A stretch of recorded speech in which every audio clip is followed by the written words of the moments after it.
বাংলাদেশের টেলিভিশন নাটকের স্বর্ণালী সময়ের জনপ্রিয় মুখদের মধ্যে অন্যতম ছিলেন অভিনেত্রী দীপা খন্দকার। ৯০ দশকে ছোট পর্দার দর্শকদের কাছে তিনি ছিলেন অত্যন্ত পরিচিত ও প্রিয় এক নাম। অভিনয়ের স্বাভাবিক দক্ষতা, সাবলীল সংলাপ আর প্রাণবন্ত উপস্থিতির কারণে খুব অল্প সময়ে দর্শকদের মন জয় করেছিলেন তিনি। জাহিদ হাসান, মাহফুজ আহমেদ, টনি ডায়েস সহ সেই সময়ের জনপ্রিয় অভিনেতাদের সঙ্গে জুটি বেঁধে অসংখ্য সফল নাটকে অভিনয় করেছেন দীপা। পারিবারিক, রোমান্টিক কিংবা সামাজিক গল্প সব ধরনের চরিত্রেই নিজেকে ভিন্নভাবে উপস্থাপন করতে পারতেন তিনি। ফলে ছোট পর্দার ব্যস্ত অভিনেত্রীদের তালিকায় দীর্ঘদিন ধরেই ছিলেন প্রথম সারিতে। শুধু টেলিভিশন নাটক নয়, মঞ্চনাটক এবং সাম্প্রতিক সময়ে ওটিটি প্ল্যাটফর্মেও নিজের অভিনয় দক্ষতার স্বাক্ষর রেখে চলেছেন দীপা খন্দকার। সময়ের সঙ্গে সঙ্গে চরিত্রের ধরন বদলালেও অভিনয়ের প্রতি তার নিষ্ঠা একটুও কমেনি। বর্তমানে তাকে বেশি দেখা যায় চারিত্রিক ও পরিণত বয়সের নানা গুরুত্বপূর্ণ চরিত্রে। সম্প্রতি এক সাক্ষাৎকারে ব্যক্তিগত জীবন নিয়েও খোলামেলা কথা বলেন এই অভিনেত্রী।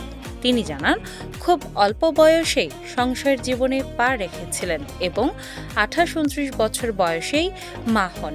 বিষয়টি নিয়ে কখনো অস্বস্তি নয়, বরং সবসময় গর্ববোধ করেছেন তিনি।